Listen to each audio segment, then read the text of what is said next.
Ito ay rated SPG. Striktong patnubay at gabay ng magulang ang kailangan. Maaaring may masiselang tema, lengguwahe, karahasan, sexual, horror o droga na hindi angkop sa mga... Mapapahamak nga itong si Jeff kung kailan nga gusto na nga niyang ayusin ng kanyang pamilya dahil paninindigan niya na nga ang anak niya dito kay Daisy. Dahil may kinakasamang adik itong si Daisy, mapapahamak nga itong si Jeff.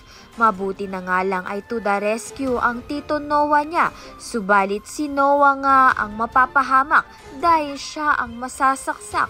Mangiyak-ngiyak nga itong si Felma nang makita nga niyang nasaksak itong si Noah. Makaka-recover naman nga itong si Noah. Subalit hindi na nga sasayangin ni Felma ang pagkakataon at sasagutin niya na nga itong si Noah. Sa kabilang banda naman nga na brainwash na nga ni Hazel ang anak niyang si Jessica dahil pinalabas nga niya na siya ang nabiktima nito ni Manuel. Naglayas naman nga itong si Jessica kaya naman nga't labis na pag-aalala nga itong si Manuel sa kanyang anak na si Jessica. Samantalang itong ang bunsong anak ni Manuel at ni Felma na si Colleen ay nangungulila pa rin sa kanyang ama. At sa kabila nga ng lahat ay gusto pa rin nga niya itong makausap at makita. Subalit pinipigilan naman nga siya nito ni Jeff. Kaya naman nga't yan at iba pa ang dapat nating pakaabangan. Maraming salamat sa iyong panonood.